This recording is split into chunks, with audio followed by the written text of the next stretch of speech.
आपको ये कहानी पसंद आए तो एक लाइक जरूर करें। ऐसी ही और कहानियाँ देखने के लिए मेरे चैनल को सब्सक्राइब भी कर लें।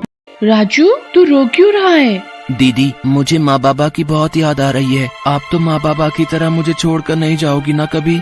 नहीं राजू, आज तो भाई दूज है ना, आज के दिन ऐसी बातें नहीं करते। मैं तुझसे वादा करती हूँ, मैं हमेशा तेरे साथ रहूंगी और तेरा ख्याल रखूंगी। आंटी ने बताया था ना कि अभी कुछ लोग आने वाले हैं हमसे मिलने। अगर हम उन्हें पसंद आ गए तो वो हमें अपना लेंगे, फिर वो हमारे माँ बाबा बन जाएंगे। तू चुप हो जा। चल, तुझे तेरी कविता फिर से याद करवा देती हूँ, अच्छे से सुनाना उन्हें। माला और राजू भाई बहन थे। एक रोड एक्सीडेंट में उन्होंने अपने माता पिता को हमेशा के लिए खो दिया था।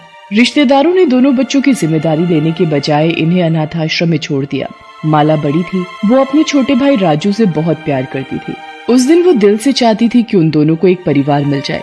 अनाथ आश्रम में एक पति पत्नी आने वाले थे, उन्हें बच्चा गोद लेना था। इसके लिए माला और राजू ने पूरी तैयारी कर रखी थी। बेटा, क्या नाम है आपका? राजू। आपका नहीं बेटा, मैंने तो इस प्यारी सी गुड़िया का नाम पूछा था। मेरा नाम माला है। अरे वाह, बहुत ही प्यारा नाम है आपका तो। क्या आप मेरे साथ चलोगी? मेरे पास बहुत सारे खिलौने हैं और बहुत सारा मेकअप का सामान भी है। हाँ हाँ, मैं चलूंगी आपके साथ। अरे वाह राजीव, मुझे अपनी गुड़िया मिल गई है। ये है वो, हमारी माला। माला, ये तो बहुत अच्छी बात है। तो फिर चलो बेटा, अपना सामान ले लो और जल्दी से चलो हमारे साथ।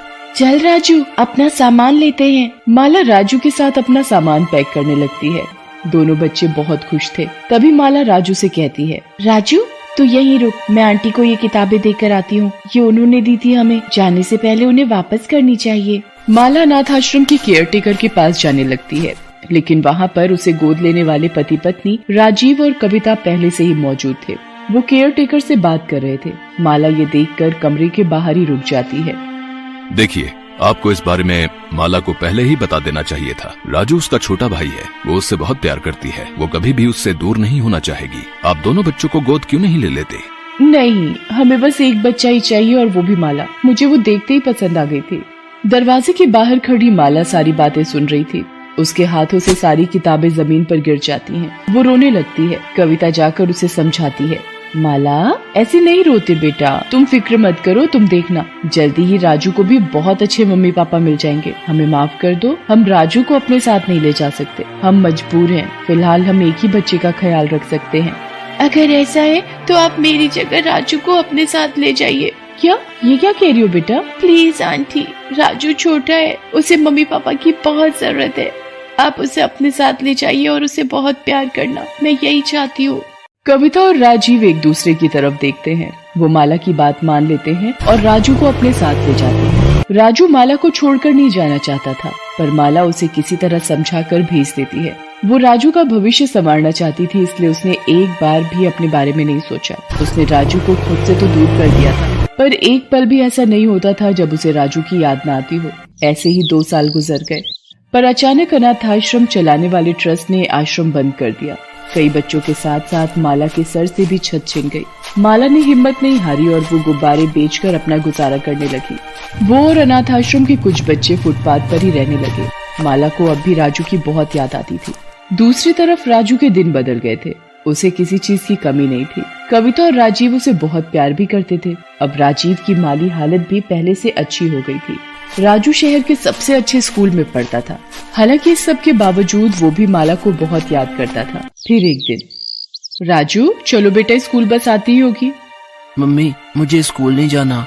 अरे क्या हुआ बेटा, स्कूल क्यों नहीं जाना? मैंने देखा तुमने ब्रेकफास्ट भी अच्छे से नहीं किया, क्या बात है? पता नहीं, दीदी ने ब्रेकफास्ट किया भी होगा या नहीं। राजू की बात सुनकर कविता भी उदास हो जाती है। इससे पहले भी उसने कई बार राजू को माला को याद करके रोते हुए देखा था। वो उस वक्त तो राजू को किसी तरह समझाकर स्कूल भेज देती है, लेकिन बाद में वो अपने पति राजीव से इस बारे में बात करती है। राजीव, राजू आज भी माला को याद कर रहा था, हमसे बहुत बड़ी गलती हो गई राजीव। नहीं कविता, ऐसा मत सोचो, उस वक्त हमारी मजबूरी थी। तुम ही बताओ मैं क्या करूं? अब तो वो अनाथ आश्रम भी बंद हो चुका है, पता नहीं वो बच्ची कहाँ होगी। हमें राजू को समझाना होगा। कविता को राजू की फिक्र हो रही थी। राजू माला को बहुत याद करता था। वो हर वक्त उदास रहने लगा था। किसी भी काम में उसका मन नहीं लगता था। उस दिन वो जैसे ही स्कूल बस से उतरकर स्कूल की तरफ जाने लगा, अचानक उसका पैर एक बड़े पत्थर से टकरा गया। वो जमीन पर गिरने ही वाला था कि अचानक उसे किसी ने बचा लिया। उसे बचाने वाली कोई और नहीं बल्कि माला ही थी। वो राजू के स्कूल के बाहर गुब्बारे बेच रही थी। उसने राजू का चेहरा नहीं देखा और उसके कपड़े साफ करने लगी। राजू ने पहली नजर में ही माला को पहचान लिया और रोते हुए उससे बोला, दीदी, आखिर गॉड ने मेरी प्रेयर सुन ही ली, तुम मुझे मिल ही गई। राजू मेरा प्यारा भाई, कैसा है तू? बहुत अच्छा हूँ दीदी। देखो ना, मैं इसी स्कूल में पढ़ता हूँ। मम्मी पापा मुझे बहुत प्यार करते हैं। और आप ये गुब्बारे, ये किसके लिए हैं दीदी? और आपके कपड़े इतने गंदे क्यों हैं? माला के पास राजू के सवालों का कोई जवाब नहीं था। वो राजू से अपने हालात छिपा लेती है और सारे गुब्बारे राजू को दे देती है। फिर राजू उससे कहता है, दीदी, अब सब अच्छा हो गया ना? मम्मी पापा तो पहले ही मिल गए थे और अब तुम भी मिल गई। हम सब साथ रहेंगे अब से। तुम मेरे साथ मेरे कमरे में ही रहना। हम दोनों खूब मस्ती करेंगे। पता है, मेरे पास बहुत सारे खिलौने हैं। राजू की बात सुनकर माला को पुरानी बातें याद आ जाती हैं। उसे यही लगता था कि कविता और राजीव अब भी दो बच्चों को नहीं पाल सकते थे। वो किसी पर बोझ नहीं बनना चाहती थी। साथ ही वो राजू की अच्छी परवरिश में रुकावट भी नहीं बनना चाहती थी। उसने राजू से कहा, नहीं राजू, हम साथ नहीं रह सकते। हम दोनों की दुनिया अलग है। मैं जहाँ हूँ ठीक हूँ। तू मुझसे वादा कर, तू किसी को नहीं बताएगा मेरे बारे में, चाहे जो हो जाए। पर क्यों दीदी, हम साथ क्यों नहीं रह सकते? देख, अगर तू चाहता है कि मैं तुझसे मिलने रोज यहाँ हूँ तो तुझे मेरी बात माननी ही होगी। राजू माला की बात मान लेता है। वो किसी को माला के बारे में कुछ नहीं बताता। माला हर रोज स्कूल से बाहर उससे मिलने लगी। दोनों सबकी नजरों से छिपकर मिलते थे। राजू अब खुश रहने लगा था। ये देखकर कविता और राजीव भी बहुत खुश थे। कई दिनों तक ऐसे ही चलता रहा। फिर एक दिन, दीदी, आपके पास चप्पल नहीं है क्या? है ना, वो मेरे पैर में चोट लग गई थी तो चप्पल से दुख रहा था बहुत, इसलिए नहीं पहनी। अच्छा सुन, कल भाई दूज है। तेरे घर के पास जो मंदिर है ना, तू कल सुबह वहाँ जाना। मैं वहीं तुझे टीका करूँगी। लेकिन तू घर पर क्या बोलेगा? तुम उसकी चिंता मत करो दीदी। मैं मम्मी को बोल दूंगा कि अपने दोस्त के घर जा रहा हूँ। वो कुछ नहीं कहेगी। अगले दिन राजू खुद ही सुबह जल्दी उठ जाता है। ये देखकर कविता चौंक जाती है और उससे पूछती है, अरे राजू, क्या बात है बेटा, आज तुम खुद ही इतनी जल्दी उठ गए? हाँ मम्मी, वो मुझे अपने फ्रेंड शिवम के घर जाना है खेलने के लिए। मम्मी, मुझे 100 रुपीज भी चाहिए। आप दे दोगे ना? 100 रुपीज? लेकिन क्यों चाहिए बेटा? वो मम्मी, वो मुझे अपने शिवम के लिए एक गिफ्ट खरीदना है। उसका बर्थडे है आज। कविता राजू को पैसे तो दे देती है, लेकिन उसे राजू की बातों पर यकीन नहीं था। वो राजीव को इस बारे में बताती है और फिर दोनों चुपचाप राजू का पीछा करने लगते हैं। राजू सबसे पहले एक दुकान से माला के लिए चप्पल खरीदता है और फिर मंदिर की तरफ जाने लगता है। माला और राजीव ये सब देखकर चौंक जाते हैं और राजू का पीछा करते हैं। मंदिर में राजू माला से मिलता है। फिर माला मंदिर में माता रानी के चरणों से थोड़ा सिंदूर लेकर राजू को भाई दूज का टीका करती है और माता रानी के प्रसाद से ही एक लड्डू उठाकर राजू को खिलाती है। फिर राजू माला को नई चप्पल देते हुए कहता है, ये लो दीदी, ये तुम्हारे लिए। तुम्हें तो झूठ बोलना भी नहीं आता। मुझे पता है तुम्हारे पास चप्पल नहीं है ना। राजू की बात सुनकर माला की आंखों में आंसू आ जाते हैं। वो राजू को गले से लगा लेती है। तभी पीछे से कविता और राजीव दोनों के सामने आते हैं। उन दोनों को देखकर माला घबरा जाती है और उनके सामने हाथ जोड़कर कहती है, माफ कर दीजिए, इसमें राजू की कोई गलती नहीं है। मैं इसे भाई दूज का टीका करना चाहती थी, बस। अब मैं कभी इससे नहीं मिलूंगी, पक्का। मिलोगी नहीं तो हर साल भाई दूज का टीका कैसे करोगी उसे? वैसे तुम्हें कहीं आने की जरूरत नहीं पड़ेगी, क्योंकि अब तुम एक साथ जो रहने वाले हो। क्या? ये आप क्या कह रहे हैं? सच कह रहे हैं बेटा। एक बार तुम दोनों को अलग करने की गलती कर चुके हैं हम, दोबारा नहीं करेंगे। अब से तुम भी हमारी बेटी हो। मैं ठीक कह रहा हूँ ना कविता? कविता की आंखों में आंसू थे। वो बहुत खुश थी। उसे तो माला पहले से ही पसंद थी। राजीव और कविता माला को अपने साथ अपने घर लेकर जाते हैं और उसके बाद से सब कुछ बदल जाता है। अब माला और राजू दोनों बहुत खुश थे। वो दोनों एक दूसरे के साथ जो थे। सुनो जी, गांव में मैं रह तो रही हूँ, लेकिन मैं घर पर पूरे दिन खाली ही बैठी रहती हूँ और बोर हो जाती हूँ। मुझे बिल्कुल भी अच्छा नहीं लगता। क्यों ना मैं कुछ काम कर लूँ। लेकिन तुम यहाँ क्या काम करोगी? और मैं नहीं चाहता कि तुम खेतों में जाकर काम करो। अजी नहीं, मैं खेतों का काम नहीं करूँगी। मैं ब्यूटी पार्लर खोल देती हूँ। वैसे भी गाँव में ब्यूटी पार्लर नहीं है तो हमारी कमाई ज्यादा होगी। पर मीनू, गांव में भला कौन ब्यूटी पार्लर में आएगा? तुम भी कैसी बातें करती हो। आएगा क्यों नहीं? ब्यूटी पार्लर होगा तो औरतें आएंगी भी, और जब है ही नहीं तो भला आएंगी कैसे? वैसे भी आपको नहीं पता जी, गांव की औरतों को अपने पति के लिए सजना संवरना बहुत पसंद होता है। बात तो तुम्हारी सही है। खोलो खोलो, तुम अपना ब्यूटी पार्लर खोल लो। सोनू की बहू ब्यूटी पार्लर खोल देती है। तभी गांव की कुछ औरतें उनके घर आती हैं।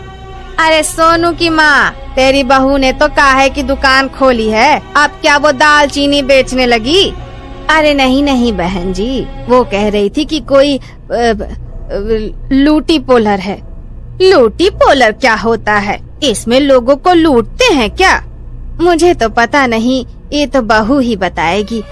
वैसे सुना है कि वहाँ औरतें अपनी उम्र से छोटे लगने के लिए आती हैं। तभी सोनू की बहू आती है। अरे सोनू की बहू, तुमने काहे की दुकान खोली है? जरा हमें भी बताओ, ये लूटी पोलर क्या होता है? अरे काकी, लूटी पोलर नहीं, ब्यूटी पार्लर की दुकान है। इसमें मैं औरतों को सजाने का काम करती हूँ। अच्छा, हमें समझ आ गया, जैसे शहर में होता है। वो एक दुकान पर जाते हैं और सुंदर बन के आते हैं। हाँ हाँ, ठीक समझा आपने काकी, मैंने वही ब्यूटी पार्लर खोला है। ठीक है बहू, मैं गांव की औरतों को जाकर बता देती हूँ। थोड़ी देर बाद गांव की औरतें ब्यूटी पार्लर में मेकअप कराने के लिए आती हैं और वो कहती हैं, वाह दीदी, तुमने तो मुझे और अच्छे से सजा दिया। आज तो मेरे वो भी मुझे पहचान ही नहीं पाएंगे। हाँ हाँ, लेकिन तुम याद रखना, कभी किसी और के घर में मत चले जाना। कभी दूसरी औरतें आपको देखकर आपकी खूबसूरती से जलने लगे, इसलिए अपने पति के पास ही जाना। वो हंसते हुए वहाँ से चली जाती है। फिर अगली सुबह उसकी दुकान के सामने बहुत भीड़ लग जाती है। हाय हाय, तुमने हमारे चेहरे का क्या कर दिया? कल तक तो गोरे गोरे लग रहे थे, आज तो काले लग रहे हैं। हाँ, अरे मीनू, ये तुमने क्या कर दिया? मेरे चेहरे पर रातों रात इतनी फुंसी हो गई। मेरा पति मेरा चेहरा देखकर डर ही गया। तुमने हमें सुंदर बनाया है बदसूरत। अरे ये आप क्या कह रही हैं? मैंने तो अच्छे से मेकअप किया था। अब तुम मेकअप सही से साफ नहीं करोगी तो इसमें मेरी क्या गलती? लाओ, तुम्हारा दोबारा से अच्छा मेकअप कर देती हूँ। तभी वहाँ एक औरत अपनी बकरी के साथ आती है। अरे मीनू बहन, इन सब की बातें छोड़ो, मेरी बकरी बहुत काली है, इसको भी थोड़ा सा मेकअप करके गोरा कर दो। हाँ। अरे नहीं नहीं लता बहन, मैं इंसानों का मेकअप करती हूँ, ना कि जानवरों का। सोच लो मीनू, मैं तुम्हें इस काम के दुगने पैसे दूंगी। दुगने पैसे सुनते ही मीनू को लालच आ जाता है। ठीक है, मैं तुम्हारी बकरी का मेकअप कर देती हूँ, लेकिन मुझे ये बताओ तुम इसका मेकअप क्यों करवाना चाहती हो? क्योंकि मेरी बहन मेरे घर आई हुई है और वो पेट से है और इस बकरी से उसका बहुत लगाव है। तुम तो जानती हो, अगर ऐसी हालत में उसके बच्चे पर काले रंग का परछावा पड़ेगा तो बच्चा भी तो काला ही होगा ना। मीनू ये बात सुनकर मन ही मन खुश होती है और कहती है, ये गांव की औरतें भी ना जाने क्या क्या सोचती हैं। भला जानवर का क्या परछावा पड़ेगा? वैसे मुझे क्या लेना, मुझे बस दुगने पैसे से मत